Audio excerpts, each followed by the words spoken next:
Let us begin. Hello and welcome to my 7.17 patch first impressions stream.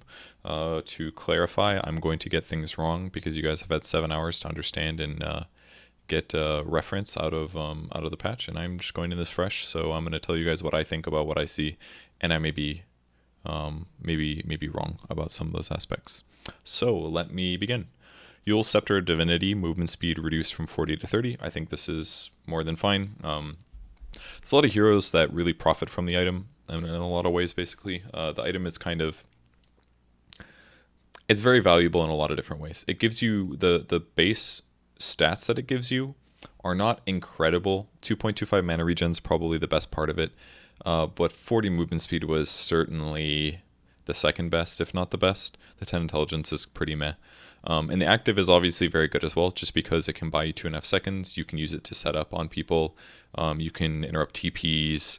But the high movement speed and the mana regeneration were very, very good. And if you noticed in the last patch, there was a lot of movement speed reductions that were put in perk-wise. There's a couple of heroes that got hit by this. GYROCOPTER's movement speed perk got reduced.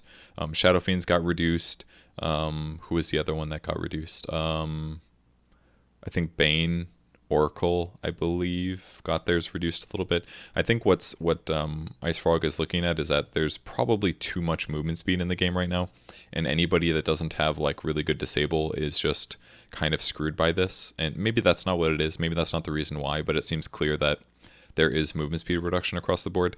Before it was all heroes, now it's actually going to be the item Yules. And some of the heroes that are really popular right now, like Death Prophet, for example, they get Yules every game, and it makes them extremely fast. And with just like Yules and some HP perks and stuff like that, your hero is good enough to just tank, and then you can buy your next items like Aeon Disc or Blink Dagger or whatever. And a hero that has like Phase, Yules, Blink, Aeon Disc, should not be tanky, but they kind of are. So nerfing items like Yules a little bit might be beneficial. I'm not really sure of too many other heroes. I mean, a lot of supports like Sand Kings will buy Yules for the movement speed and the mana regen and the survivability, remove silence, stuff like that. But yeah, I don't think this is terrible, that the removing movement speed a little bit. Moonshard Night Vision increased from 300 150 base and consume to 400 200, so a little bit more of a buff to Moonshard. Moonshard's got a lot of buffs recently. Not too long ago it was 120 attack speed. You didn't get night vision bonus at night. Now 400 bonus night vision is pretty darn good. It's pretty darn good. That means if you have 800 night vision and you have a Moonshard, it's now going to be 1200. I feel like I should buy Moonshards in games where I play with lower MMR people just so I can see farther at night. That sounds like it would be a good idea. 400 is actually kind of insane how much that is. It's pretty incredible. I mean, they're still going to be invisible a lot of the times, and maybe they'll have wards and see me anyways, but either way. Refresher Orb recipe cost reduced by 100. I think this is fine. The item is pretty ignored. It's not super ignored. There are definitely times where we see Refresher Orbs, but it's almost always ultra late game situations, or a Tidehunter, or they just wait to get Refresher Shards instead, especially in Pro Scene when teams are very good at coordinating Roshans. Refresher Shards come out pretty fast because the third Rosh is usually taken at a reasonable pace. Each Roshan is really, because the teams play around it. So, yeah, I think this is fine. Reduce it by a little bit. The passive benefits are not bad. Just small buffs here. Talisman of Evasion. Evasion is reduced by 5% that it gives. So it only gives you 15 now. It used to give you 25. And the cost reduced by 50 gold. So a very small price decrease. That means benefits for Heaven's Halberd, Butterfly, and Solar Crest. But the Solar Crest based evasion is now reduced from 20 to 15 as well. So, but the active application is still 20. So what's kind of interesting about this is that as a hero protecting defensive item, 15% evasion is just so much crappier than what it used to be. 25. That's amazing how much that's lowered. But there's a couple of heroes that do like buying this. Death Prophet can sometimes be one of them. I think that build's a little bit more out of date though. I don't think people buy Solar on DP that often. But so heroes like Beastmaster will buy Solar Crest to amplify the physical damage they deal. But it's usually cores. I feel like it's usually like offlaners that will buy Solar Crest. Sometimes supports buy them, but not often. I feel like usually supports will rely on something like Super Urn, usually if they want some hybrid defensive offensive item. or the whatever it's called, the Spirit Vessel. But Solar Crest is kind of in a weird place. The fact that it still does 20% for people you put it on, I think, is a good way to buff the item without nerfing it. Well, it's nerfed, period. Oh, this is a really. I'll play next one. I'll play next. Just started the patch, if there's a slot. I think this is a nice way to nerf the item, make it worse on cores essentially, but make it slightly better on supports. For supports, it kind of hurts to buy this item because it just gives you armor and evasion and mana regen. It doesn't give you HP, and a lot of times supports kind of need those other things as well. But if you can put it on, if you can still put it on cores, which was in a lot of, honestly, that was a lot of the reason the item was probably invented in the first place. Medallion. It's like the evasion aspect of the item has really been the most popular aspect of it, not so much the reduce my opponent's armor. Like from the start, Solar Crest has been like I want to reduce their armor more or less, and then that was how it seemed to be design wise. But pro players almost exclusively used it as I want a very inexpensive armor item that gives me evasion, so they'd buy it on like Huskar and stuff like that. But nobody. There was like some periods of time where people would use Solar Crest to like throw it on a Shadow Fiend who's hitting a tower so that he has evasion and more armor, but it wasn't super often used that way, and a lot of times it's difficult to use it that way because you want to put that on somebody before they start taking damage, and if your reaction time is a little bit late or you don't anticipate it, then the Solar Crest isn't necessarily on that person in time, and then they don't get the extra armor and evasion. So the fact that it still gives a bigger benefit to somebody else you put it on, I think is fine. 5% difference is not that big, but it will phase the item out a little bit. As a passive, it sits on your hero item. So that's my thoughts about Solar Crest. ABADDON is getting a buff across the board in these perks that are not super pick. I haven't played ABADDON recently, and I haven't seen him super often in pro games. He's like a once in a while kind of a thing. But to see the experience gain buffed is a little surprising to me because from what I remember, this is probably like super out of date year ago knowledge, but people would get experience gain pretty much every game. Although I remember one Sumail game where he got movement speed. So it's probably a bit in the middle. Maybe teams are prioritizing movement speed right now. But experience gain used to be the most popular. The miscoil, heal, and damage going up is no surprise to me because 8 armor is super good. And more miscoil, heal, and damage is probably the lesser popular. Although that does give you more benefit if you're in ABADDON to try to turn into a healing and shielding sort of support vein. That's how I used to love playing ABADDON back in the day in Dota 1 especially, but for a very long time ABADDON has not been in any way viable in that way as a support. And I doubt that he's ready for that either as a support personally. There's probably better heroes to do that that can scale a little bit better because ABADDON doesn't, like, he can sit behind people and save them by dispelling, but there's probably better heroes that can do that, like Oracle, because then Oracle can rely on his ultimate to do that, whereas ABADDON would have to be like, I'm going to shield and heal and shield and heal, and the only way that works is if you turn the fight as a result. So it's very situational. But anyways, if you can increase the heal that you do by 75 damage, it means way more heal output to try to save your allies, gives you a situational option to try to make that work, and I think that's pretty cool. I think that's fine. And then, I'm sorry, this got buffed by 2 armor as well, so I was misrepresenting that 15.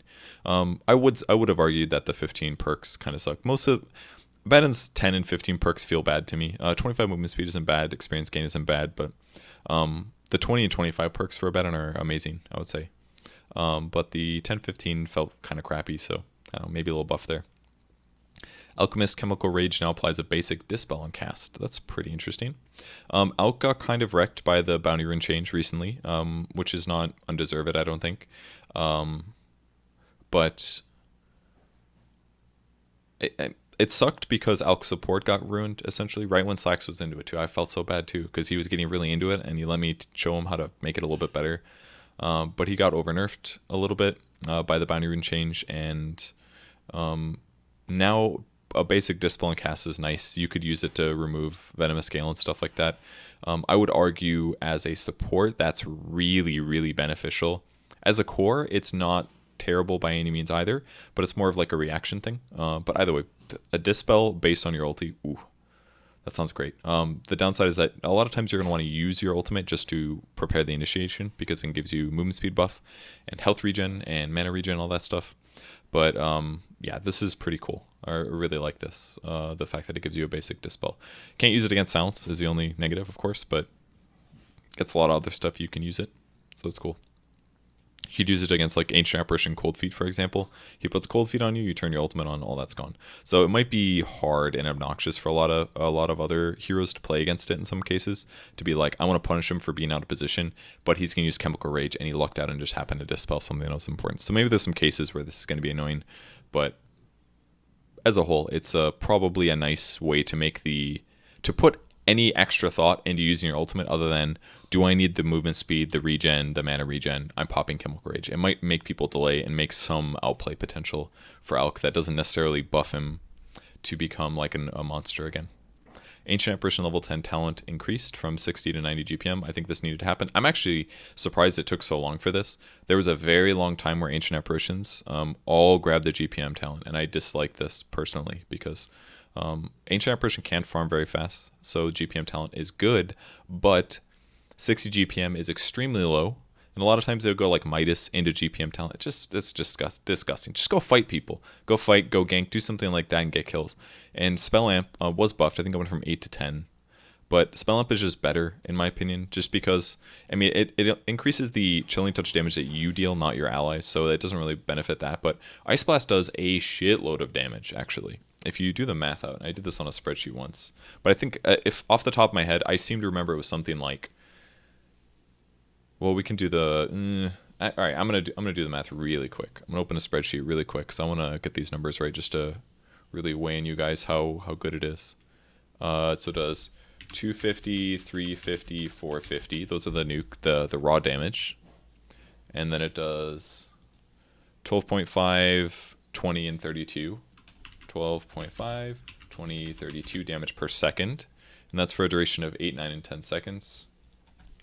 8, 9, 10 seconds, and then I need to do some math equals that plus this times this, and then drag down. So the trickle damage for Ice Blast on level 1 is 100 damage. So it does 350 damage at level 1 in an AoE, which is pretty big, relatively. Obviously, they can't heal for that duration. And the second one, it does 180 damage trickle, so a total of 530 for level 2 Ice Blast, and level 3 Ice Blast does 770 damage with a total trickle of 320 damage. It's pretty incredible. And if you get Ags, the duration goes up by 7 seconds, which is actually a shitload of damage if you think about it. It's like 7 times 32, whatever that is, equals 7 times 32, which is 224 damage. So that's pretty darn good if you think about it. That puts your Ags, if you get Ags Ice Blast, you're doing just under 1,000 damage instead of 770. And anyways, that damage gets amplified by 10% if you get the 10% spell amp. So that means your level 1 Ice Blast is really doing almost 400 damage. Your level 2 is doing almost 600 damage, and your level 3 is doing like 850 damage or something like that. So the spell amp is quite good, in my opinion. Much better than a very small trickle of 60 GPM. 60 GPM felt good before, but now it just doesn't feel good anymore. It's more important that you get kills and stuff, is my viewpoint on it. So I'm not surprised at all to see that changed. Anti-Mage base damage increased by 2. Extremely situational hero in pro scene. He still wins pubs, obviously, but definitely has a lot of laning problems, so increasing his base damage by 2 is one benefit to him. Bane's base damage reduced by 2. This really need to happen. I couldn't believe it the other day when I was playing with A9, and I realized that Bane actually does like 60 damage. Look at this. Isn't this insane? 58 to 64. That means you do like, what, 62 damage on average per hit at level 1? It's ridiculous how much damage that is. And he has 310 movement speed, and he has 4.7 armor. It's actually insane. His only weakness is that his mana pool was sort of low, but it's not that bad either. And Brain Sap mana cost got reduced a while ago. It used to be 200 mana at every spell cast, at every level. Brain Sap used to be. It used to be so much mana. It was like casting Nightmare and Brain Sap, you're out of mana, so nobody would play Bane. But he got buffed in a lot of ways, but being reduced by 2 damage, something like this needed to happen, because Bane is like the best support right now for winning lanes, and increasing the Brain Sap mana cost needed to happen. It was just, the hero was just way too good. They reduced the Brain, and Brain Sap used to do 90 pure damage. 90 pure damage, level 1, with 90 heal, on like a 14-second cooldown probably for 90 mana. It was insane. There was no better hero trader than Bane in the whole game, arguably. That's probably safe to say. I don't think there was probably nobody better than Bane for trading because of the fact of his movement speed, his armor, his damage, his low mana cost, the fact that he heals while he also nukes, and that it does pure damage. It's ridiculous. It's like a 120 magic damage nuke, essentially. Shit was OP. Hero needs a nerf. He's been nerfed. He will still be picked, is what's going to happen. He's still going to get picked. He still does 60 damage, and his mana cost is more. He's going to only be able to cast about 4 brain saps, but that's still a lot. He's still fine. And once you level him up a bit, it literally doesn't matter. These changes are completely relevant to his late game, which is fine because his late game is not overpowered. It's good, but not overpowered. Base armor reduced by 2. Oh, I thought this was base damage. This is a epic nerf for Beastmaster here. That's incredible. I think it's a long time since I've seen somebody get 2 armor reduction. I mean, let's be real. He's got almost no armor on his body anyways. What does the actual set look like? He's got some like leather. Oh wait, sorry, that's okay. I can see his nipples. He's got literally no armor. This is actually, the lore checks out. This needed to happen. Did he actually have 3.9 armor? That's insane. Which makes sense that he became so good, because all the strength heroes that got their HP buffed basically by strength giving more health, and they all got their armor reduced by 1, but he had so much health to begin with that it just gave him this massive trading advantage. So a reduction of 2 armor is actually insane. It is so much. It's like 10% less HP if he takes damage from right click. So if you compare previous Beastmaster to this one, this would be equivalent to losing like 70 health points or something like that. 71 health points. Or you could compare this current Beastmaster to the other one, saying, oh, it's a Beastmaster with 717 HP versus Beastmaster with 800 HP. It's a big difference. That's like 4 strength worth of health points. 3 strength of health points. You could keep that armor and reduce his health by like 60, and it would be arguably the same thing, which is kind of insane. But this hero is just way too good in the offlane. He basically just runs at people and he fights them. He deals 64 to 68 damage. He has 305 movement speed, which is above average. His armor was 3.9. And when he throws his wild axes for 60 physical damage, which albeit it's not very much, but the cooldown's low, 8 seconds, but it also amplifies the damage you deal to them by 12%. So like just by throwing axes on somebody, you deal 12% more damage to them. And you have a little bit more movement speed. And you deal way more damage base. And you have tons of armor, and you had a stout shield. So it's like you just fight people all the time in Beastmaster, and people can't kill you, period. Beastmaster is OP. And essentially, pretty much what absolutely reigns in the meta right now is heroes that are just amazing at laning. And by laning, it means trading hits.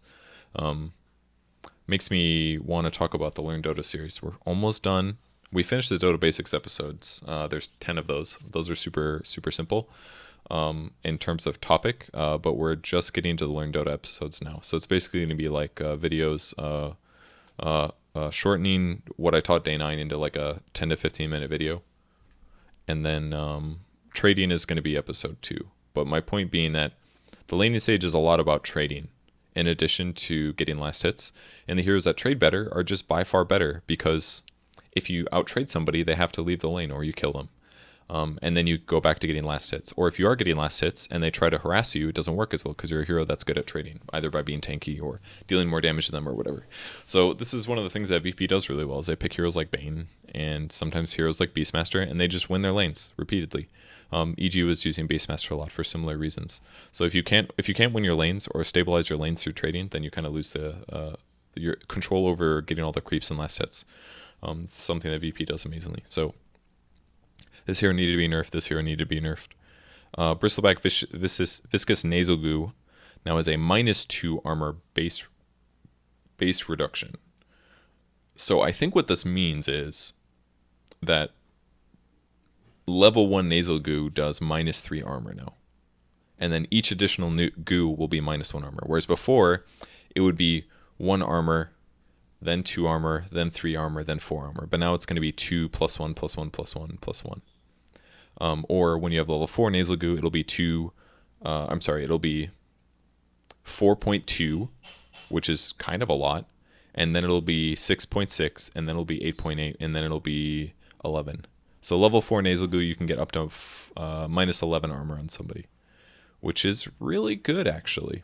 I played Bristleback in a turbo game recently, and I went Ags, and it actually felt kind of good. They were probably just shit players, but... And I got the stack limit the change. What is it, 6 or something? Yeah. It was actually not bad. I was putting... And now it'll do like, what, 11 plus another 6 is 8.8. It's like minus 20 armor on somebody in an AoE, assuming you stack them all and whatever. And again, they're probably bad. Maybe they didn't have the right heroes to deal with me, or maybe they never bought Silver Edge appropriately. But I was actually a little bit impressed. It was a lot more efficient than I thought it would be. And that makes me think back to a build that Moo did on Bristleback when he was on, or he's still on Complexity, but when he first joined them, they would go like Treads, Echo Saber, Ags, and then you get a Blink Dagger. And with Ags, you can cast Quills and Goo without heroes around, whereas before you need like creeps or heroes to cast Goo. But now he could just cast Goo and Quills, and when it was time to go in, he would blink in with like 7 Warpath stacks, and he would just double attack somebody really fast and deal a shitload of damage. Because late game Warpath, you're getting like 50 damage per stack. You're talking like a 7 stack. He basically would have like a Divine Rapier, and he'd blink in and double hit somebody and deal a lot of damage, like actually carry level damage. And you can get the 30 Warpath damage per stack at 25. Like I think there might be some possibility to a Bristleback carry being semi-viable in that way. So it was like Vanguard, Echo Saber, Ags, I think. Maybe Blink before Ags, don't remember. But I thought that was a cool build. I wonder if it's viable now. No idea. I'll have to try it out. That sounds fun. Clink's base armor reduced by 1. I told everybody Clink's was good. Hell yeah. I assume. Well, we'll see what this says first. Strafe dodge now works against non-player units. Okay, that means creeps and summons and stuff like that. Strafe attack speed increase. Okay, but they buffed him. Never mind. It's just an actual buff. They made Strafe level 1 good and better, moderately better. They made it halfway between Strafe level 1 and Strafe level 2 of the past. But base armor being reduced... Oh, I'm sorry, increased. Alright, I actually just fucked up. Base armor... Alright, Clink sucks, apparently. Base armor increased by 1. I was too excited, driven by bias. So 5% more health against physical damage from full to nothing. That's reduced, obviously, if some of the damage he takes is magic. Basically, they made Strafe level 1 much better, which they kind of needed to do. My thought on Clinks was that Strafe needed to be leveled up pretty early. Doesn't have to be maxed or anything, but I would go like 1-3-1, and then I would get more Strafe, and I wouldn't get that many invis points. I would get like maybe 2 early, but not that many more than that. Sometimes I'd only get 1, which is probably a mistake, but considering that extra points would just lower your cooldown, or was it in duration? I can't remember. More duration, lower the cooldown by a little bit, and mostly increase the movement speed. It's a great skill. Skeleton Walk's fantastic, but Strafe is massively reducing cooldown as you level it up. The attack speed goes up by a lot, and less now, but it was a shitload before. 60 per level, not 50, still really good. But you can get by with level and Strafe a bit better, which is fine. But I think Clinks is approaching decent territory. He probably just doesn't work in the pro scene very well right now, because if we look at his base stats, 295 is bad. His armor is good, I would say. His damage is atrocious, and his base health is atrocious. His base stats as a whole are pretty bad. So he kind of needs a little bit of help. You do get 30 damage out of Searing Arrows level 1, so really you're hitting for 67 to 73 damage. But if you get pressured a lot, you're going to have a bad time. You don't have much regen, you don't have much health. He has issues in the laning stage, unless you just out-harass your opponent. But I can imagine if they have the right dual lane, Clinks is definitely going to get bullied there. Clockwork is nerfed again. C-Tech is guaranteed depressed. Base damage reduced by 4. This puts him at 50 to 52, which is a pretty normal amount. This means that he's even more likely to be effective at chasing, but not so much right-clicking and dealing damage and killing people until later. So this is, more than anything in my opinion, this is a early game nerf, essentially. If he has a bad laning stage, it's not going to get much better, and it's going to be a little bit harder for him to win some of those kills and trades. Crystal Maiden, Crystal Nova is buffed by 1 second all levels, and her level 15 talent has been buffed to 150 GPM, which is a lot, actually. I actually almost got spoiled on this, now that I think about it, because when I got back from the dog park, the patch was already out, and my girlfriend was playing Crystal Maiden, and I was telling her what the mana loss aura did, and she was like, I just think I should get the GPM, and I didn't notice that the 150 GPM was not 120. So CM is better in the late game at affording items. I think this is a pretty solid buff to the hero. I'm happy that they're keeping the mana loss aura in there, because sometimes it is beneficial if you have like a Tinker or a Storm or something on your team. I realized the other day it's really good against Pugna as well, because Nether Ward does damage based on how much mana something costs. So this would reduce the mana. This would reduce the nuke that the Nether Ward does by 14%, which is pretty big. And it must also limit the mana drain that Nether Ward does as well, I imagine. Obviously, it's also very good against like Nyx Assassins and Diffusal Blades a little bit. Maybe not really good, but good. 14% can be. But 150 GPM is a lot. That's a lot. And you can get to level 15 at a reasonable pace if you do a good job ganking, I think. So we're talking some big girl items here with 150 GPM. The Crystal Nova buff I think is good. I think the skill is fine. Most people, obviously you get Frostbite early on, just for harass potential, does 150 damage. But lowering this down to 8 seconds level late game is really good push-wise. It's a pretty low cooldown. If you get something like an Octarine, then we're talking a 6-second cooldown on an AoE nuke that slows for 50% for 4.5 seconds. That's like almost, it's pretty close to perma uptime. Not that you'd ever buy an Octarine core in this hero, but it's, I don't know, man. She slowly but surely, her spells are just so low cooldown. She's like the monster of fighting before people have BKBs. If you get a lot of levels, she really is. Very low cooldowns, lots of disable. Very, honestly, still a bad hero, but she's approaching semi-valuable territory. I didn't see the last couple days of matches of the Super Major, so maybe people have Pixium, but I doubt it. Dark Willow, Bramble Maze has been buffed. This is the hero that people said were OP, and you know what happened, guys? She was picked for a little bit, she got a couple nerfs, and it was over. She was out of the pro scene. Level 1 Bramble Maze cooldown is much lower, so you can fight with her a little bit more early on. Her level 10 talent has also been buffed. The cast range is almost exclusively picked on this hero, but 30 damage is becoming pretty good. Who knows, maybe we'll see some core Dark Willows again. You never know. Death Prophet, Exorcism, Spirit Spawn interval increase. This is a very slight nerf. What this basically means is how long it takes you for all of your spirits to come out. So if it takes, what is this, 0.5 of 0.3, that's a 1/6 increase, whatever that percentage is. So it takes 1/6 longer. 1 divided by 6, that is 16.6%. So it takes you 16% longer for all of your spirits to come out. And if you have a lot of spirits, we're talking a long time. What that means is that once the spirits are out and active, that's when they can start attacking people and dealing damage. So if you are Death Prophet and you are popping Exorcism in a team fight, it's going to take you a little bit longer for your damage to ramp up and for you to stay alive or kill somebody in time. So if you go into a fight with Exorcism ready, then it doesn't matter. But if you are jumped on and initiated on, it's going to take slightly longer for Exorcism to come out. You might look at this and say like, hey, Death Prophet, this was not nerfed enough because she is very popular in the pro scene, extremely popular. She's been very popular for like a year, it feels like. This isn't enough of a nerf. Well, then you got to remember the Eul's Scepter at the start. 10 less movement speed here is impactful for her. And even Talisman of Evasion, you could argue this is also a nerf if she felt like buying a Talisman of Evasion. So Death Prophet nerfed a little bit. I would say a moderate amount, not a lot. I imagine that they're going to try to keep the meta a little bit stabilized until TI is what's going to happen, because all of the DPC tournaments are over now, which means that from here on out, it just comes down to opens and regional qualifiers, and after that, then it comes down to TI happening. So I imagine we'll see a slightly bigger patch maybe right after regional qualifiers, and opens start very soon, by the way. I think in a couple days. Regionals are about a week away, I believe. Haven't checked the calendar in a bit, but I think that's my understanding of how my guesses of how they're going to balance the game leading up to TI personally.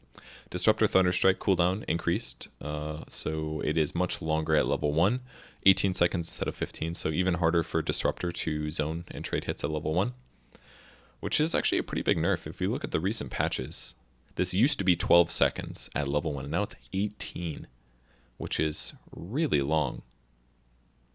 That's a really long time to cast Thunderstrike, so this is slightly impactful just because in hectic fights, you're not going to be able to put Thunderstrike on the guy that you want to glimpse back, for example.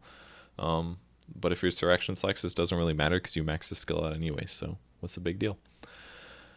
Echo Slam now has 100 initial damage. This actually hurt Earthshaker a lot, in my opinion, because what they did was they removed the initial damage. They made Echo Slam only deal echo damage. So if there was only one guy there, it wouldn't deal damage other than the fact that it would proc Aftershock. So using it to try to finish off a single guy that you were ganking early on wasn't very good. It was just really good in AoEs. But Earthshaker has been pretty crap for a while now, just because he is a really bad lane hero. Like, in tri-lanes and stuff, Fissure is obviously really good, and sometimes roaming is good. But roaming has been nerfed into the ground more or less, and dual lanes are super popular right now, and Earthshaker does not contribute well there. So this is like one way to buff him up a little bit and bring him slightly back into line of being a viable hero, because he has not been touched in a long time. And yes, you'll still get aftershock damage, but now you're going to get 100 on top of that. And so that's basically, if you use Echo Slam, you guarantee 100 damage done minimum, which is not bad. And if you have aftershock maxed out, you're talking 250. So 250 plus whatever echo damage on top of that. So I think this was kind of needed. And it's not, the radius is pretty big at 600, but 100 damage is not that much, and it's going to massively increase the damage you deal to a single target. 250 instead of 150. And it also, even if you don't have aftershock, still does some damage. Nature's Attendance cooldown reduce. I think they needed to do this. I think, what did they do? They reduced the mana cost to scale, is what they did, but they increased them. Did they increase the cooldown? No, the cooldown's been high for a while. I can't remember. I think there was a patch 1 or 2 ago where they upped the cooldown, but lowering the mana cost I think is fine. Enchantress is not really played right now just because as a laning hero, she's just not as good as other offlaners. There's a lot of other offlaners. Like, why would you pick Enchantress for a trading hero when you could just pick like Beastmaster or something? But she may come back a little bit. From memory, it seems like she was picked and banned not even like 3 months ago. Even as a core against VP, they would definitely play Enchantress offlane, not uncommonly. So I don't know, maybe we'll see her again. 35 seconds cooldown is semi-reasonable. Enchant Slow is rescaled, so it is even better at level 1, an extra 0.75. So it's really good slow, 55% slow for 3.75 seconds. But the cooldown is 55. I totally forgot about that. 55-second cooldown. My God. I completely forgot that existed. 55 seconds for 55%. So 55 seconds. This is just like incredible. That's like if you take control of a creep, you're never getting enchant back unless you max his skill up, which is not terrible. If you're like roaming or something, you could go like just skip untouchable. Skip untouchable, get like 2 points in enchant and 1 point in nature's attendance, or go like 1-2 for example, or 1-3-1 or something. Get the cooldown low, perhaps, because the slow duration is a lot, but 55 seconds, my God. Okay, Enigma, demonic conversion mana cost reduced, and demonic conversion HP regen increased from 0.25 to 4. Wow. That's a huge laning buff to Enigma. Enigma was still picked a little bit, some games, just because he has great team fight. This is a pretty big buff to Enigma in my opinion, just because you're going to be able to fight heroes more. 4 is basically enough that like if your Eidolons get low, you don't have to just leave them from the lane. I mean, they still have low HP and all, 180, but they have a lot of magic resistance, I believe. And 4 HP regen is a lot, and throw a Helm of the Dominator on top of that, and you're talking 12 HP regen for your Eidolons. So,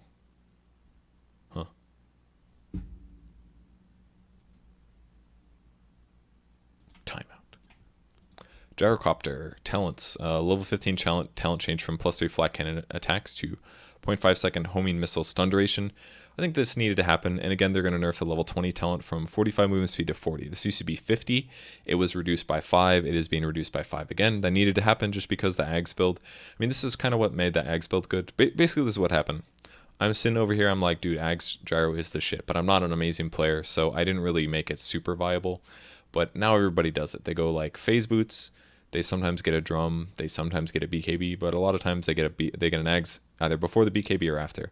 But the only reason they started doing that is because SNY got super nerfed. It got increased in cost by like 400 gold. So people were like, I don't want to spend all this money on SNY anymore. I'm going to build an Ags, and then we'll have a good party and whatever, and it makes you tankier, and then you get movement speed at 20, so it's okay because you don't really miss the movement speed that much.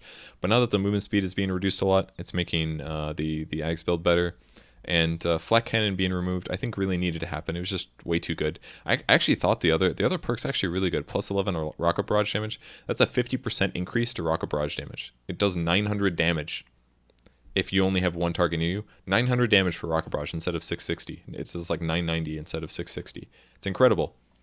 But the +3 flat cannon attacks was just so damn good that you couldn't pass it up because you get 9 flat cannons in a team fight instead of 6. Not that things like Crimson Guard weren't great at making flat cannon less useful, but the perk was just too good. I think them removing it is fine. It's either that or they reduce it but to like 2 flat cannon attacks. And at some point, the perk just doesn't feel fun. It feels like a very slight increase in benefit to your hero. I think it's way better that they do things like the homing missile stun duration increase, which means it's going to do up to 3.5 seconds of stun. But we're talking level 15 here, so the skill's pretty much leveled already. I mean, I would say that perk kind of sucks, to be honest. But maybe what they'll do is they'll put it there at 15, and then the next patch when nobody takes that perk, they'll move it up to 20 and replace the cooldown. And then they'll make it like 1 second or something, so that the homing missile stun for 1 second or 4 seconds instead of 3. That's probably what they'll do. Because I personally don't see people getting that perk over the rocket barrage damage. The rocket barrage damage honestly is still really, really high. If there's a single hero, they are dying if they don't have BKB or something. But 0.5 seconds of stun is just, it's really good, but there's just a lot of cases by the time you're level 15 on Gyro that people are going to have Glimmer Capes. Well, that doesn't matter. You'll still get stunned now, but they'll still have BKBs and Yule Scepters and stuff like that allows you to dodge it, or you and your allies will just attack it 3 times. So I'm not sold on that perk being picked. I think they're going to go back to rocket barrage damage personally. Huskar level 25 talent changed from 0 inner vitality cooldown to Burning Spears pierces pure spears, Burning Spears pure and pierces immunity. Ugh. And the other one is attack range increase. So I played a little bit of Huskar recently, and I actually realized that the 0 inner vitality cooldown is amazing. It's really, really good actually, because you can put it on multiple people. If it gets dispelled from you, you can recast it on yourself if you have the mana pool.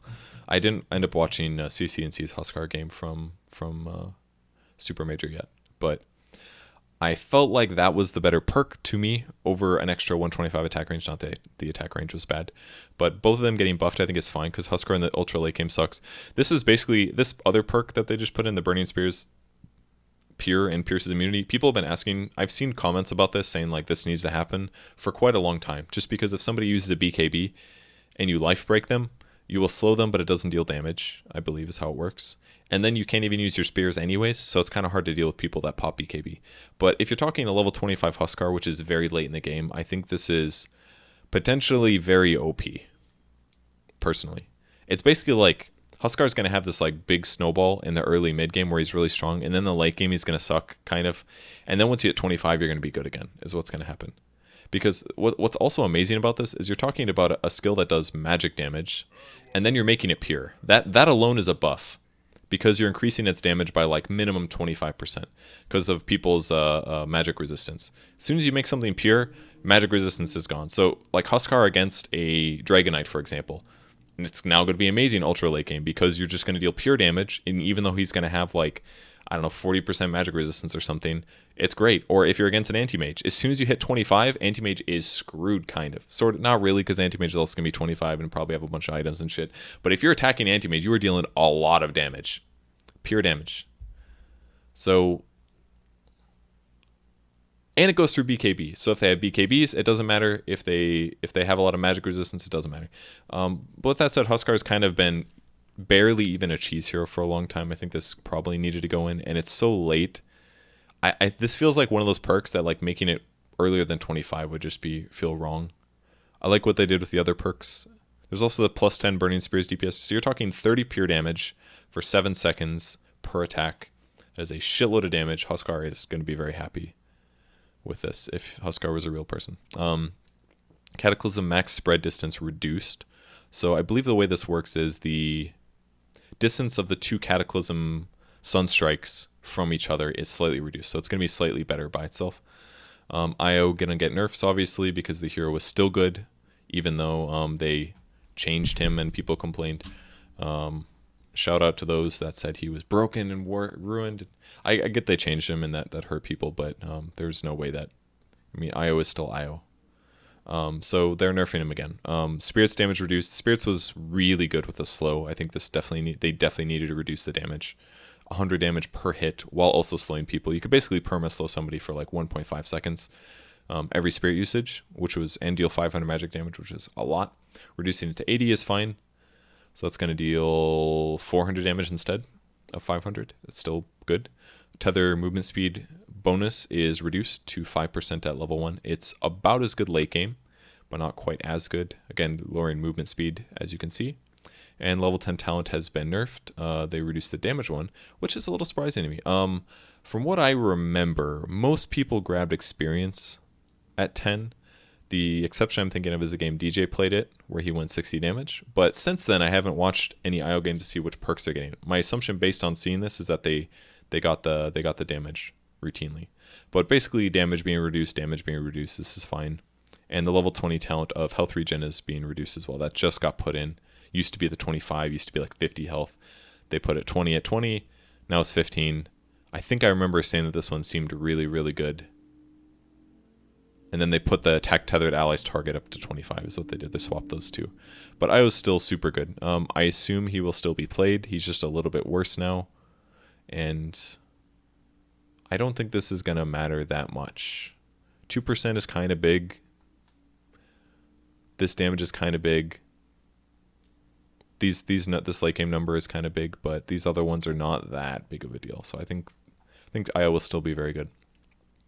Jug base armor increased by 1. Jug has actually been kind of weak for a while. 1 extra armor is pretty big. I personally really like Juggernaut, but I have late game issues with him. Maybe it's because I feel like there's too many items to buy or something. But compared to most other carries, he has actually not been very popular. Although you do still see him once in a while. Maybe that's just because he feels comfortable. But he hasn't been super popular lately. Feels like he's been good forever though, and he's just been getting nerfed and nerfed and nerfed. So it's weird to see a buff. This feels wrong to me. But you can basically, you have decent movement speed. No, it's actually a little bit bad. 295 is a little bad. Your armor's really good. Your base damage is okay. Your base numbers are good, more or less. Blade Fury does a lot of damage. Does 400 magic damage at level 1, but it has a high cooldown. And outside of that, you don't contribute that much to the lane, outside of like Healing Ward, basically. So you kind of need items. You need like an Aqua and a Phase for your hero to actually be a bit of a monster in the laning stage. Not that Blade Dance isn't good, but with stats like these, you don't trade that amazingly with people. And you kind of need like a Phase or an Aquila to even crit that super hard anyway. So it's kind of like Jug basically just doesn't trade super well with people. And Blade Fury is kind of like a once in a while thing that you should only use to get kills. So Juggernaut getting a small buff to the laning stage because he's not going to do as well in dual lanes. If it's a tri-lane Jug, is great because your supports can do whatever, can set things up, and you can come in for the Blade Fury spin while getting free farm. But in contested lanes, Jug is not as good, I guess is the way that I see it. Keeper Light Chakra Magic no longer has a mana cost. I think this is a nice change. The fact that it restored you mana but also cost you mana was kind of weird. Level 1 basically would increase your mana pool by 75, but also and gave you 75 mana, but also cost you 25 mana just to cast it. So it was a little bit harder to refill yourself. With that said, I don't think this is a big deal. It's kind of big. It just means that you can cast Chakra Magic on allies more often. You won't need to cast it on your hero as much, so there's going to be slightly more ally cooldown reduction with the skill, which I think is kind of cool. It's probably fine. Makes Keeper slightly better against Bugna. Leshrac and Anti-Mage, right? Leshrac, although technically increasing your mana pool is not a good thing for Zame. Lightning Storm cast range reduced again, so this means level 4 is down to 650. This used to be like 800 at all levels or something, I think it used to say. Is that what it was? Yeah, 800 at all levels. Now it scales up, and they reduce that. They remove that as well. Apparently still too good. 650 is fine. That's like a normal cast range. And I don't think Leshrac is going to be hurting too much from this. He may just actually have to have some actual other initiation item instead. Lich Frost Blast attack slow reduced or increased from 20 to 30, and the cooldown reduced from 8 to 7. Nice little buff there, and the level 10 talent of health got buffed as well, up to 200 health. So Lich has still some of the best talents in the game. They've been buffed again here. It means a -4 Frost Blast cooldown puts your Frost Blast at a 3-second cooldown. If you get an Octarine, we're talking 2.25, which is kind of incredible. But either way, 3 seconds is incredible. It lasts for 4 seconds. That is a perma slow on somebody. And the attack slow is then permanent too. 30 attack slow is definitely going to help him in the laning stage. I think Lich is getting positioned to become like the lane hero. with a 1 second cooldown here. That's definitely not bad in the slightest. But he's not very popular yet, and he does take some ramping up. He's not super good at level 1, obviously. I would say he's good at level 2. And he does things at 1, but it's not as good as other heroes. But I would like to see Lich squeeze into the game just a little bit more. He's kind of annoying to play against, but he is super counterable if you just dive him and then deal with Chain Frost, however, late game. Lycan getting small nerfs, worse at level 1, slightly worse level 2, but basically the same from there on out. So just slightly worse laning stage, worse trading capabilities, basically. It's going to deal 3% less damage level 1. 2% less damage with level 2 Feral Impulse for him and his units. So Magnus base strength increased by 1, that increases damage by 1 as well, and 22 more HP. Skewer Slow increased to the max duration at all levels, and Shockwave damage increased to 90 at level 1. I seem to remember it used to be 90 level 1, if I remember correctly, but kind of needed to happen. Magnus is not a great offlane hero. He never really has been an amazing offlane hero. He's more of like a get what you can and then jungle in the meantime. As a dual lane hero, he is pretty much worthless. And as a 1v1 in the mid lane, he is more viable there by far. I don't think this is necessarily going to push him into popularity because his ulti cooldown is still pretty big. But who knows? Maybe this will change things a little bit. Space strength 717. It's not bad. Decent armor, decent movement speed, good damage. His BAT is a little bit worse than normal, but his stacking is pretty good except for his int. I don't know, maybe we'll see some more Magnus. It's been a while. Meepo base armor increased by 2. That's pretty huge. So that puts him up to 5.6 armor. Gains decent agility, more or less.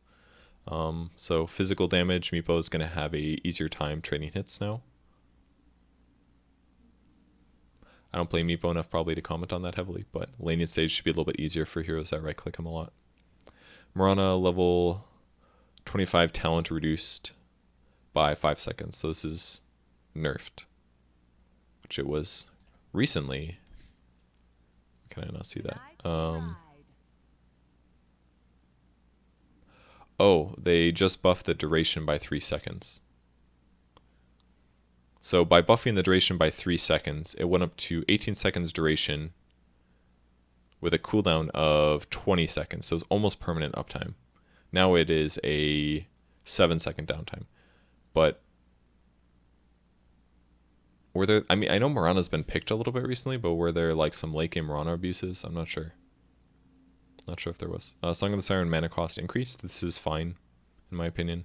150 mana is getting a little bit expensive, and an early support is going to be less able to use this under chaotic team fights or pressure. Necrophos getting buffs because this hero kind of sucks. Level 15 talent increase to 20%, which is fine. That one is situationally useful, but I played a Necro game, 2 days ago with Aosin and played Necro, and I thought it actually did really well. I mean, we did have lower level players with us, so of course I'm going to do better on average, but I went the heal and it felt pretty good, actually. The Ghost Shroud slow can be useful in the right games, but I didn't really need it that game.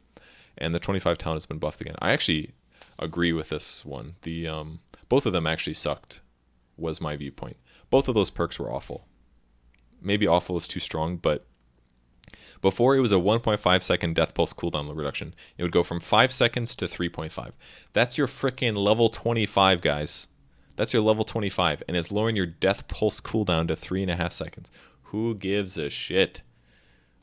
And if you get the heal, you're healing your teammates for 160 health each time. It's like, that's if they're nearby you, and then the pulse has to, it's like, it's not that much, right? It's not that much. I should have bought an Octarine in my game. That would have been better, I think. I think that's what you probably do late game as Necro, is you get like an Octarine with a Radiance 6 slot, and you just kind of stay alive and stuff, but the other one was what, 0.6 Heartstopper Aura? That was literally the same as getting another skill point. Your 25 perk was, here, have another point of Heartstopper Aura. Kill me, I don't want that. 1 extra point of Heartstopper. Not that Heartstopper is not great and all, and it does a lot of damage, and it's very good against high HP strength heroes, but god, 1 extra point. At least it's like slightly better than 1 extra point of Heartstopper. Like 0.8 is kind of incredible as well. It's like 3.1% of their health lost every second. And that if in 10 seconds of fight, they've lost 31% of their total health. But naturally, they've got regen and stuff, so I don't know. It's not always necessarily broken and all, but 2.5 seconds Death Pulse cooldown, that's a huge buff as far as I'm concerned. And just to think, Aosin said, I think the Death Pulse cooldown is really good. And literally 2 days later, they buff it by a full second, which means it sucked. It was terrible. In fact, let's go look at the trends really quick. Look at this. This had a higher win rate. Wait, sorry, this is a Herald. Look at this. 15%. Aosin screwed me, dude. 15% higher win rate at Divine and above to get the extra point of Heartstopper versus Death Pulse. I don't know if this is like today or what, if this is 610 at 352. This is literally 30 minutes ago this updated. But Aosin screwed me. He told me that Death Pulse cooldown was the thing to get and that it was actually not true. It was literally a 15% win difference between the two. Screwed me. Thank you. Thank you, Aosin. But now, Heartstopper Oro, they forgot to capitalize the H. Valve, you're slipping up. Still probably better, just because it lowers everybody's health, and more time spent is 10 more seconds standing near the enemy team. They'll lose 8%. That's a lot of health. Heartstopper is actually surprisingly good for that. I don't think do you lifesteal on Heartstopper? I feel like you probably don't with Octarine. If you do, that probably sounds stupidly good. But anyways, Death Pulse cooldown 2.5 seconds is actually pretty big. Because if you're down to 2.5 seconds with Death Pulse and then you also get an Octarine on top of that, you're talking like, that's actually sub 2 minute or 2 second Death Pulse. It means every 2 seconds you can Death Pulse. That is starting to sound like Death Pulse is decent. Because Death Pulse just sucks. Like, it's not a very good nuke, and it hasn't been for a long time, ever since they put the regen into it. Especially, well, that's not true. It was good for a while, then they changed how regen worked with strength and all, and then it became shitty, really shitty. Before it was like okay, then it became really bad, I would argue. But it's gotten better and all, but I don't know, 2.5 seconds is definitely appealing to me. I would have felt a lot better about that extra second, personally. Night Stalker Crippling Fear cooldown is massively nerfed. I think this is actually completely fine. Level 1 Crippling Fear is one of the best level 1 abilities in the game. It gave you 5/8 of the level 4 with 1 skill point. Now at least it's cooldown limited, so you can't use it as often. And Void's also been nerfed to be even worse during daytime. The skill has been really run through the, I don't know, the meat grinder or something. I don't know how you want to describe it. It doesn't mini stun during day. Longer cooldown early on just makes Night Stalker worse at trading. But let's be real, does it matter? We're talking about a guy that has 290 movement speed, which is not terrible compared to a lot of the other heroes we've looked at. It's slightly worse. 4.9 armor is amazing. 61 to 65 damage is amazing. And he's got a very high damage nuke, 90 damage at level 1. It's not bad. Just doesn't slow often. It doesn't slow for very long, and doesn't mini stun. But during nighttime, still good hero. So I'm sure we will still see Night Stalker. Oracle, Fortune's End is no longer disjointable. Okay, I think that's fine. Disjointable meaning that if they use a blink dagger or something like that, or a blink, then it'll disjoint it. Now it will not. So that means if you use this against Anti-Mage or Queen of Pain, it is now far better. That means after they blink, it will follow them, and then it's going to root them for 2.5 seconds. That makes your level 10 perk far better. Far, far, far, far, far better. Because now if it has a max duration that increases, so if I'm sitting here channeling Fortune's End for 3.5 seconds after somebody and they blink disjoint it, I'm like, well, there goes 3.5 seconds of my hero's life. I could have been walking, I could have been casting spells, could have been doing anything else.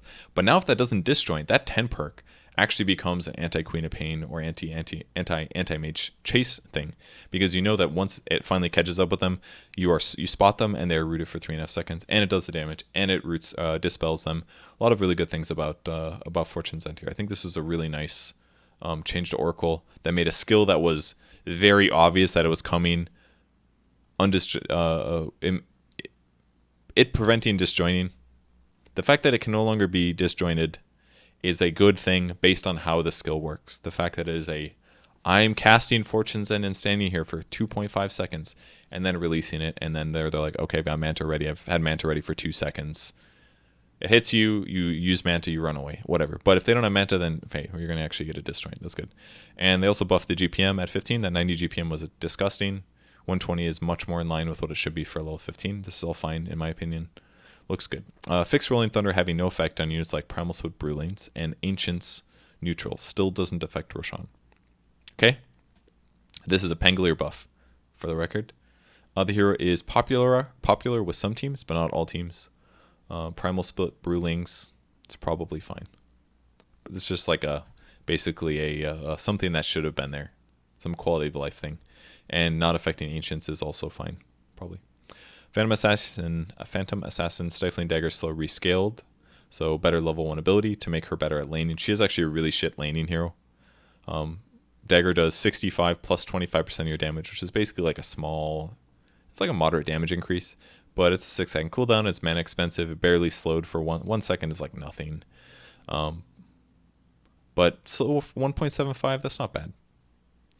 Level 20 talent, this kind of needed to happen. Double Stifling Dagger just wasn't very good. Triple Stifling Dagger though, that sounds really fun to me. 20% lifesteal was always the option over double Stifling Dagger, but triple Stifling Dagger, dude, how long is it going to take until we have a Medusa here is all I'm going to say. Well, eventually we're going to reach that point and it's going to be sick because you're going to throw out 3 daggers and 3 heroes are going to die. That's awesome. I look forward to this. Yes, you guys lose to PA games on average. Yes, she has a high win rate. Yes, she's a popular hero, but look at this. 40% of all games have PAs at Herald. 40% of all games there is a Phantom Assassin. And look, guys, Divine, 6.5%. That's not that high. That's pretty low. Her win rate is not that good. You know what that means, guys? That means this hero sucks. This hero is not very good. She's very situationally useful. And you know why she sucks? Because she dies to nukes. She dies to stuns. If she dies to ganks, she takes items to require her to do anything. But you know what happens in these little Herald games, guys? You go up to a PA and you're like, I'm going to attack her until she dies. And she fucking kills you. And you don't chain stun her. And you don't use heroes that have nukes. And she just snowballs off of kills that she shouldn't get and has way more items and farm than she should. And then her hero becomes good. But none of that shit happens in Divine 5. So that's why her win rate is a 48.9%. So you may think that she ruins pubs. She ruins pubs because you guys aren't playing against her correctly. And as the MMR goes up, her win rate decreases. And her pick rate decreases. Well, yeah, her win rate literally goes down more or less, except for like right here. Which is interesting. I knew the damage was better. The hero does damage. Increase your damage. Damn it. You don't need 150 health. This makes sense. 5.3%. I'll be interested to see if that changes. But 20% is just so much. This is also actually very good. If you think about it. It's a 50% increase from what your 4 points do, which is a lot. But a 33% increase of Kudura is also really good. Anyways. PA is like really bad in a dual lane. So that's why she's being buffed here. Rest in peace, Herald Pubs.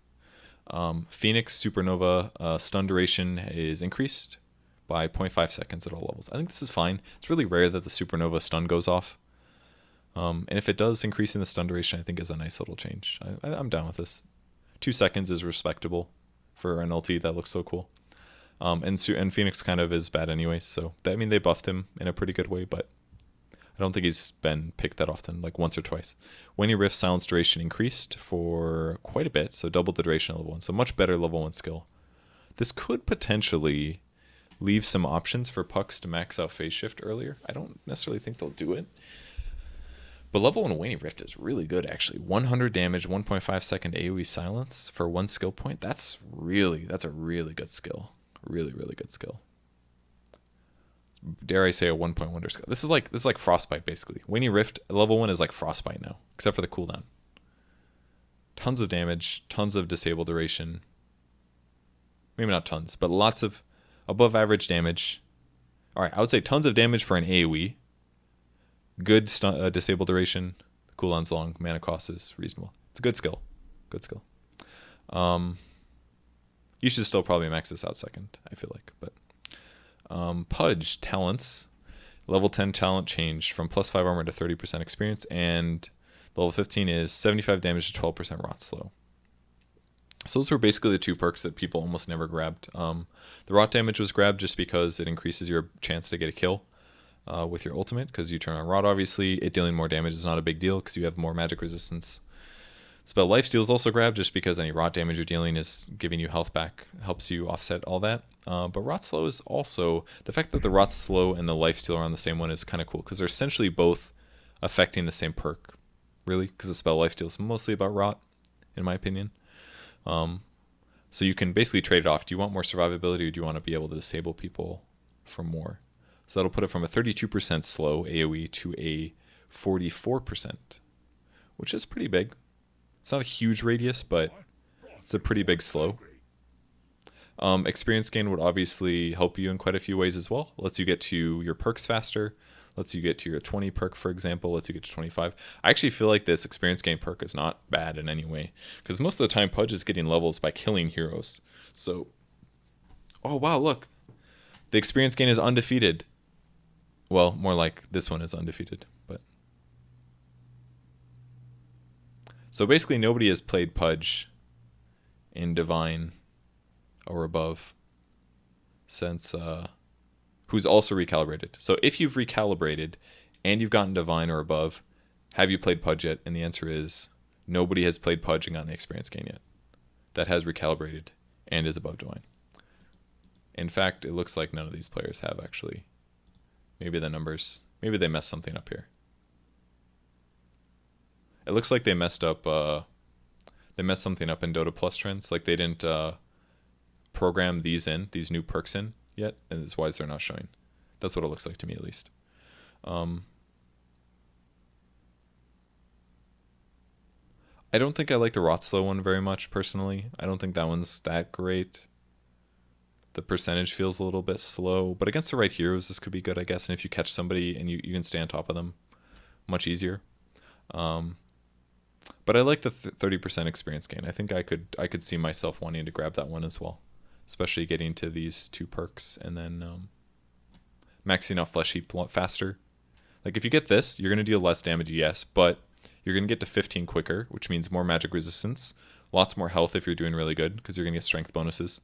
You just won't deal as much damage with Rot, but you're going to have more levels, so you'll max out Dismember a little bit faster, get to 20 a little quicker. Seems okay. Oh, these are actually very close in win rate. I feel like 3 Dismember duration just seems so valuable in the right situations, but that's probably what it is, really, right situations. 6-second Dismember, that's really good. All right, let's go back to the non-tangents. Rikimaru is probably buffed. Yeah, base armor increased by 1, base damage increased by 4. Let's again talk about Herald players. 24% of all Herald games have a Rikimaru. They win 56% of the time, and if we look at Divine players, 3.79% pick with a 48% win rate. That means Ricky sucks, guys. Shit hero. He deals almost no damage at the start of the game. 38 to 42 damage. He has a 275 movement speed, and he has 7 armor. 7 armor doesn't mean shit, really, when you've only got 524 health, although it's good. It's great armor, but that's still terrible health. Therefore, Ricky does no damage early on, unless you're slapping somebody's back with Cloak and Dagger hits, in which case you do okay damage. So let's look at this. 30 agility here. You're getting 0.4 of that. Let me just do a calculator so I don't embarrass myself. All right, this is 12 damage. So if you have Cloak and Dagger level 1 and you hit somebody's back, you're doing 12 more damage, which means you're hitting for 51 damage on average. That's like an average hero's attack. So only when you hit somebody in the back with Ricky do you deal normal damage. If you have an Orb of Venom on top of that, you're trading decently. But we're talking about a hero that just simply does not do a lot of damage. And that is why this hero does not win much. Because until you hit level 6, the hero kind of just sucks. And only until that point do you become reasonable. But they nerfed Tricks of the Trade quite a bit. Cooldown is much longer. The attack speed is quite a bit slower. That 7.141 was a big nerf. 0.6 seconds is pretty long. But it's hard for him to be as valuable as a lot of other heroes. So I think this buff... Oh, excuse me. Those numbers we just looked at are better than they used to be. His base damage used to be 4 less. And so was his armor, of course. So he had 6 armor. He dealt like 34 to 36 damage or something like that.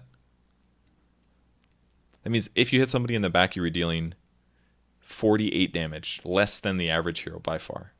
It's like atrocious. This needed to happen. He needed a base damage buff. He just didn't do enough in the laning stage period. But it might be worth exploring him. I would argue he's probably still bad.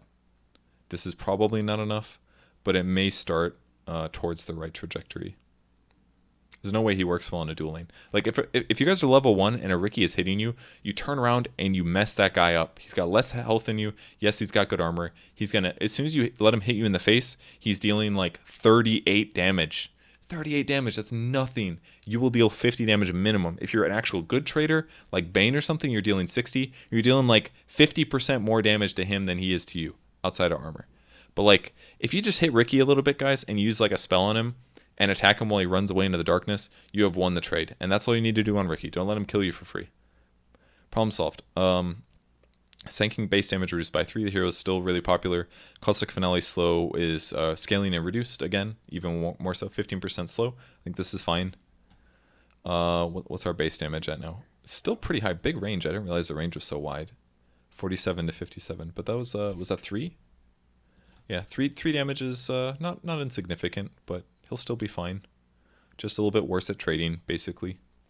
Shadow Shaman base intelligence increased by 2.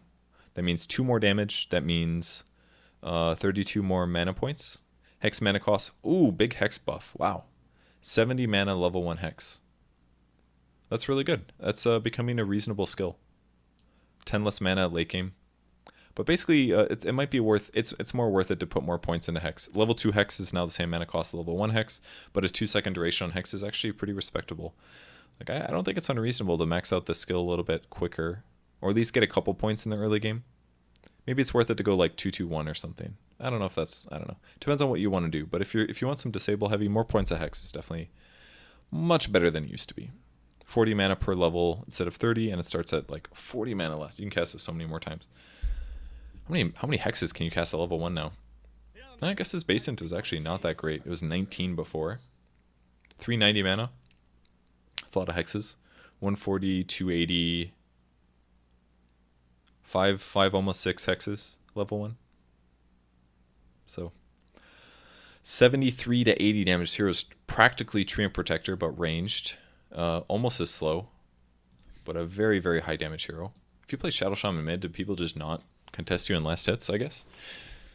Is probably what happens. Level 15 talent. I've always been looking at this Hex perk, and it seems like it's pretty good.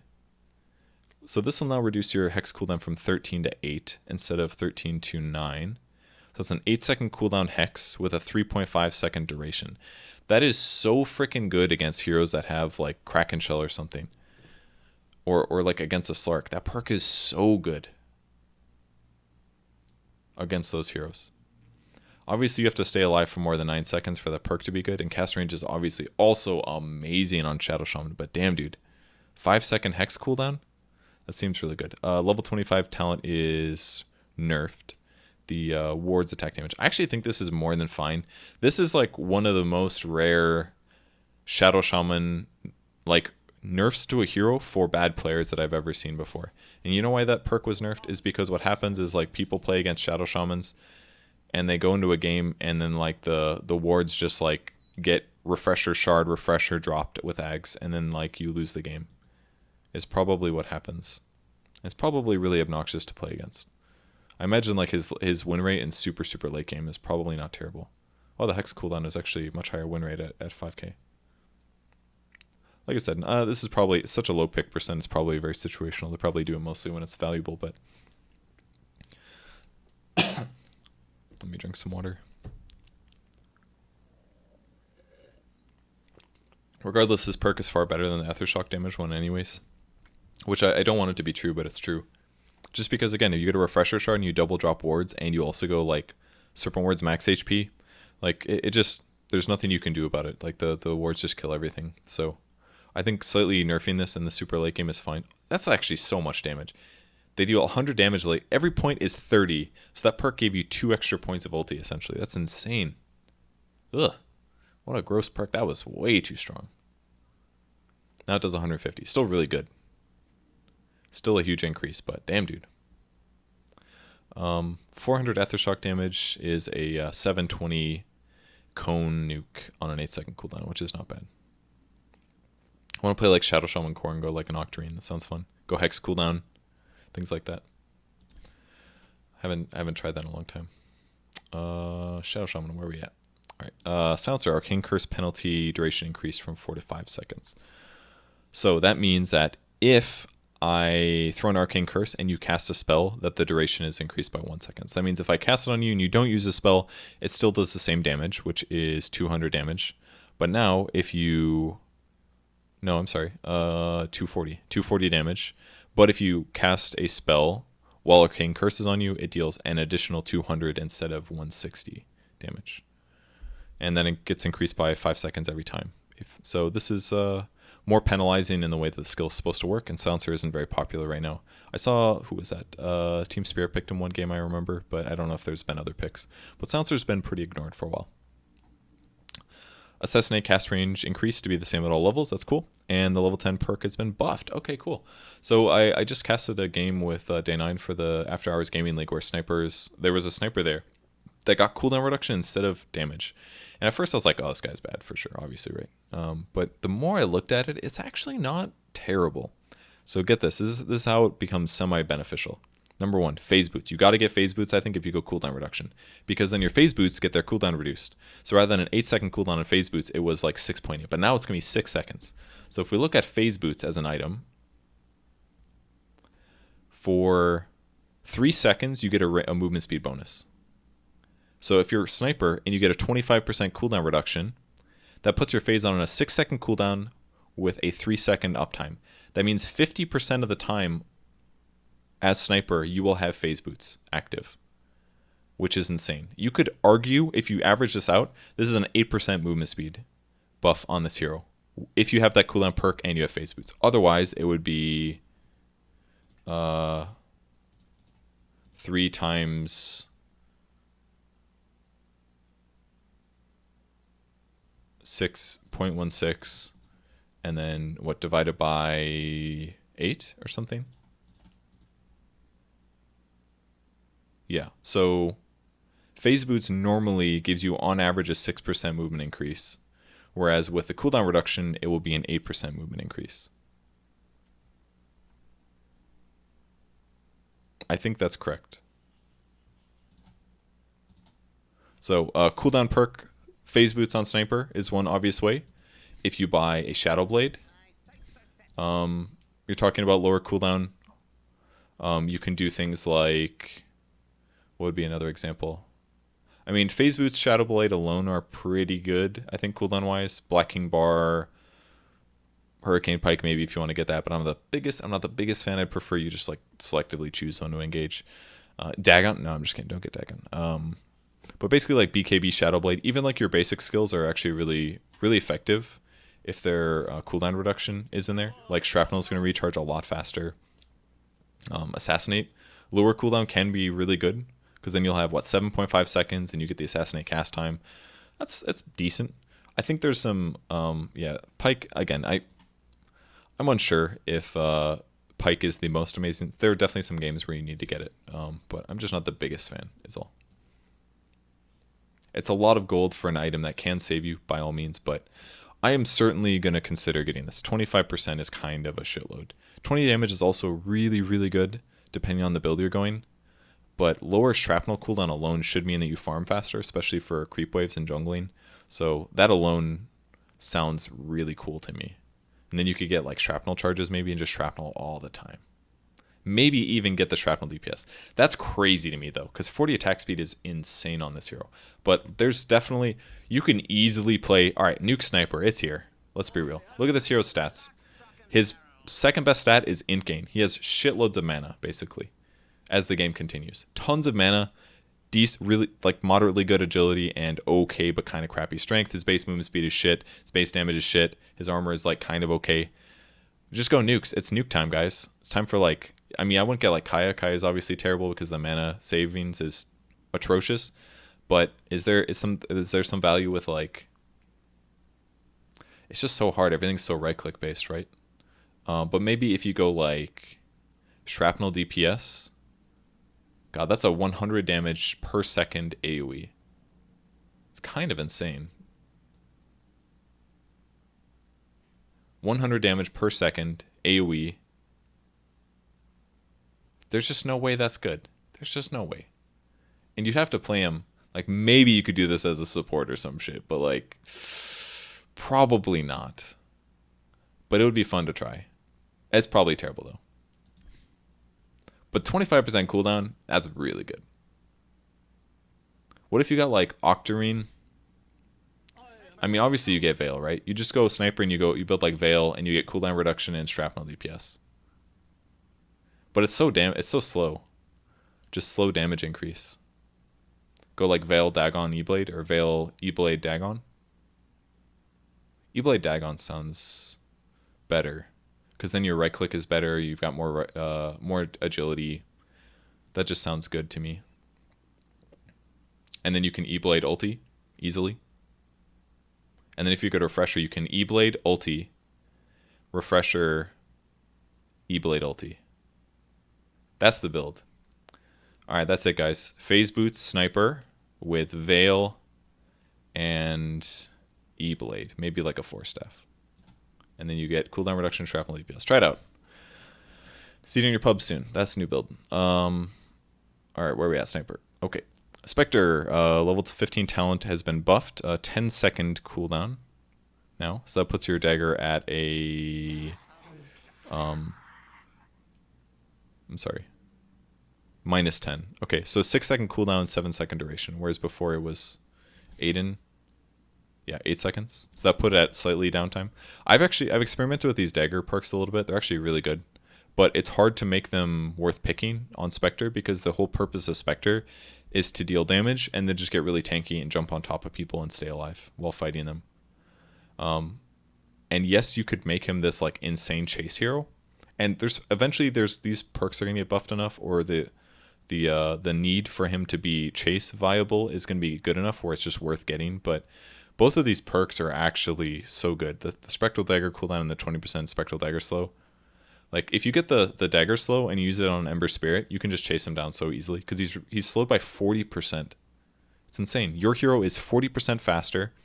His hero is 40% slower. That kind of slow differential is ridiculous. But it still matters that your hero doesn't die. Because if your hero dies, then nothing matters. And if you go stats and then health, then you don't have to buy a heart necessarily. Like when who was it? Ramsey played Spectre the other day. He just went like Diffusal Manta. I don't remember what his third item was, but it was like he didn't spend that much money on tanky things. He just got the health perks. His health was like 2.2k. It was fine. But if you skip those and you go like dagger bonuses, it does make your hero better across the board more or less. But more mana needs. Yes, you're faster, but you don't have as much health and you don't have as much damage as a result. Because health is technically damage. So, and I still really hate the 25 haunt illusion damage. That one's really bad, I feel like. It's kind of a lot of damage. I haven't tried it with like Diffusal Mantle, I guess, but maybe that's why. Maybe there's like a specific build that will make that perk feel OP. If you go like Diffusal Manta, Aquila Treads or something into like a butterfly maybe, but it just feels terrible when I tried it at least. Because the duration is so low, 7 seconds, it's like, why would I do that perk that's going to make my illusions do slightly more right-click damage in those situations? What is it? 66% more damage, when instead I could just get 8% more survivability at all points in time that also reflects damage. It's just, not a big fan of that perk. Eventually those dagger perks will be good though. Spirit Breaker, Greater Bash duration is increased, so it's better at level 1 than it used to be. It's actually better at all levels, 0.2 seconds better, which is pretty big stun duration wise. Nether Strike damage reduction. Okay, so Nether Strike is worse though. Level 1's the same. Level 2 is slightly better. Level 3 is... I'm sorry, they're all worse, obviously, but meaning it's slightly better than the previous level. Basically, additional points of Nether Strike are barely better on this hero. 50 more damage and the cooldown goes down. 50 more damage is like nothing. So your ulti as a means of being effective is less important. Ags on this hero is still garbage as hell. Still so, and arguably it's even worse now. Ags on this hero just got far worse because the damage dealt is 100 less. No thank you. And the fact that it's AoE is just like so hard to use. But what this kind of does is makes the hero more bash reliant. Bash duration disable is up. It also means that you could get by with getting less points in charge now, you could argue, because as you charge in, like a level 1 bash with a level 1 charge, it's going to stun the guy for the same amount of time. So for example, if level 1 bash does 1 second of stun, and then level 2 bash does 1.2 seconds of stun, and I have level 1 charge, the bash stun duration overlaps probably, and therefore, or at least very close to each other, and therefore extra points of charge just far surpass Greater Bash. But now, because they're equal, that means if I don't want to get a second point of charge before I get a second point of bash, I can get a second point of bash, and then my stun duration is far longer than level 1 charge, because it'd be 1.4 seconds. So what it basically lets you do is skip lots of levels of charge early over getting more bash, and therefore lets your hero deal more damage. And the offside of this is that they reduce the Nether Strike ulti damage in later levels, which maybe offsets it. Unless there's something else I'm missing. Has SB been picked a lot? I haven't seen him picked, so I'm slightly confused. They also buff this level 10 talent, much more night vision. 600 is actually so much. Puts you from an 800 night vision cow to a 1400 night vision cow. If you throw a Moonshard on top of that, you got an 1800 night vision hero, which could be kind of cool. Use him as like your nighttime fighter.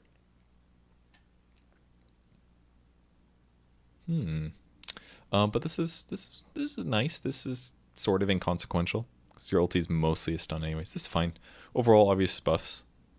I think this one's pretty big. 1.8 seconds stun if you get bash late game. That's a lot. And through BKB. Alright, Sven's Stormhammer. Stormhammer mana cost reduced, so buffs to Sven laning, which is a little surprising. Sven's actually been picked a decent amount by VP. I shouldn't say decent, but has been picked by VP. 110 mana, level 1. Terrorblade agility gain increase. This hero is not the best laner and has really fallen off. 0.5 agility, slightly better late game. It's basically where Terrorblade shines anyways. Tiny base movement speed buff. Tiny finally buffed after all of the nerfs he received. The splash damage of the tree throw has been buffed. This is just the throw. I believe the regular tree grab doesn't do nearly as much cleave. But the splash on the throw is still really high. Used to be, was 100, then it became 130, now it's 130, now it's 150. So if you throw the tree, it does more damage splash-wise than the person you throw it on. So if you throw it on a person, it does less damage. If you throw it on a person next to the person you want to hit, you will deal more damage. So that's cool. They're making tree throw skill-based instead of just toss at the guy that you're going to kill anyways, because you want to throw it on somebody to splash. There's some more skill and outplay potential here, which is obviously very good to include. And he was too slow. They reduced his movement speed along with other strength heroes, but he has no agility, so naturally he doesn't scale up movement speed like everybody else did, so he got a little bit over nerfed there. And gross status resistance increased by 10% at all levels. Once they reduced that, I guess that part of the hero felt too bad. Makes level 1 grow a lot better. I know there's some tinies that just wouldn't get level 1 grow. They didn't feel it was worth it. It's 5 armor, 30 damage, 20 attack speed reduction, and 20% status resistance. There's a lot of, I did see some tinies where they would just be like, I just want to max out avalanche and toss as soon as I can so that I can deal more damage. And grow doesn't help you do that. And it doesn't make your hero faster either, movement speed wise. So it doesn't even really help you increase your likelihood of getting ganks off. It was just like, do I want 5 armor and a little bit more damage, but also attacking slower? It didn't seem worth it for some players. But 30% status resistance is a buttload, and I would argue that passing up grow just doesn't make sense when you play tiny now. I don't know if this will make a big difference, but the hero is good at laning, so I could see it maybe making a little bit of a change. Who knows? It'd be fun to see. Ursa, overpower duration increase. I think this is actually a really needed buff here. I just played Ursa like yesterday or the day before, 3 days ago maybe. Overpower runs out really fast. You'll use it, and you'll be getting into a fight, and it's almost gone, and you're like, God damn it, I have to cast again. So you cast it again, and then by the time you get into the fight, it's still on cooldown for 5 seconds. Increasing the duration is not a big deal, basically. It only makes your ganking a little bit better on the hero and saves you some mana pool, which is fine, because the hero is like a hybrid ganker, kind of. It would also help you Roshing just very slightly, because you always want to overpower as you approach Rosh. That way, once you get there, you can finish your overpower and then recast it again to get started on the Fury Swipe stacks a little bit faster. I think this 20 talent being buffed was needed. The Fury Swipe's damage is way too good to pass up. That used to be the 25 perk. It increases your damage by a stupid amount. 1 second in rage duration is not terrible, but it probably wasn't enough to benefit, because you'd go from 2 seconds to 3 seconds. It's good, but not over increasing the base of the hero, which is like 2. It was literally 2 and a fourth, or let me just read 2 and 2/3. No? Yeah.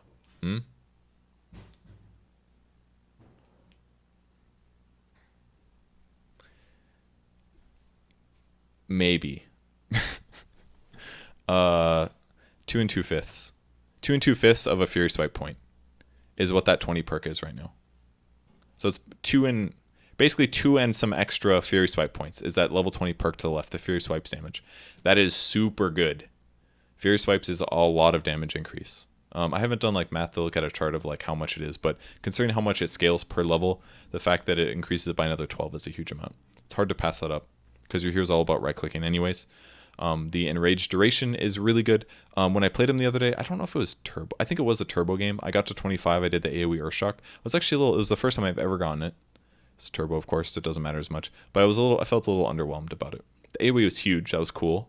But it is a pretty shitty slow, and a lot of times you're jumping in to kill one person anyway, so maybe it wasn't very useful. But with that said, maybe in a different game it would feel good.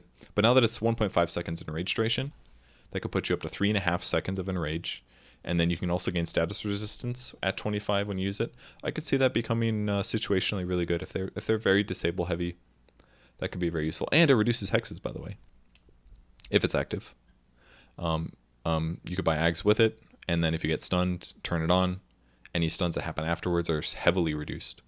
So I think there's definitely going to be some games where the enrage perk and the status resistance are viable on Ursa. But definitely a bit of a situational hero. But can work in a dual lane. Certainly can work. Winter Wyvern base int increased by 2. 2 more base damage, more mana pool. It's fine. You're not very spammable early on. What did they buff? I think they buffed Splinter Blast recently. Mana cost reduced. Cheaper at level 1. Slows a little bit more. I think that's it. Made Winter's Curse better at level 1. Reduced the attack speed bonus, but more duration. So base damage wise, it's getting a little bit better. But I mean, you cast spells way more. 465 is a lot of mana. That's so much mana actually. But I do not know if it will matter. Heroes okay in dual lanes, so not great. Wraith King Mortal Strike Skeletons now have 30% magic resistance. This really needed to happen. It's very easy to kill them whenever they'd push. How much HP do they have? Does it say? I think they have like 200 health or something like that. They give way less gold now. They have magic resistance, so they're a little bit resistant against nukes. That will easily clear them. Battle Fury is still going to wreck them, obviously. Maelstrom will still wreck them, but somebody having to spend spells to kill them is going to be a little bit worse. And the level 15 talent is also buffed. This is pretty big damage increase. This is like a double damage for them now. 35 damage is huge. It's kind of turning Wraith King into a bit of a split pusher, which is kind of fun. Which is fine, because considering he can gank also, I think having pushing elements is a nice way to make his hero more viable. How do you build these up again? I can't remember. Every 2 kills on an enemy unit adds a skeleton charge. Okay, that's right. This is becoming semi-viable, I must say. Maybe not necessarily good yet, but semi-viable. And Zeus Lightning Bolt mana cost increased. I saw the hero got picked a little bit by Secret, I believe. But I'm actually really annoyed about Zeus right now. Zeus is all the games that I play with my lower MMR friends. Zeus wrecks us most of the time. Maybe it's just really good against us with the split of players that we have. But I mean, across the board, he's picked a lot right now. Actually, look at this 25% pick rate at a Divine 5. I mean, look at his win rates. It's like his lowest win rate is 55.9%. This hero is really good. That said, he's just not played in pros that often. But his ban rates are creeping up quite a bit, I must say. Even a 10% ban rate in 5K is really high. I am not at all surprised about this. This is like a pretty mediocre jump. Movement speed is just good. Yeah, the Lightning Bolt mini stun has actually been really annoying when I played against it recently. People just go like Ags and they get a refresher right away. I guess that's the one hero that just got buffed, guys. Refresher's been reducing cost. They'll get the mini stun bolt and they'll just double Nimbus me with the cooldown. And if they time it right, you just get perma-stunned. Or close enough to perma-stun. If you have a BKB, you can probably get out. Or like some other magic immunity skill. But it's pretty obnoxious, I must say. Playing against Zeus, not so fun. Maybe that's the hero I should start banning when I play with friends. Alright, Sport Zeus had some good games this major. Yeah, I did want to watch some of those replays. I don't know if I'll do it now, but I watched the Optic VP game. But everything, this whole page, I haven't been able to check out yet. And these are swapped, of course. This should be Team Secret's lineup.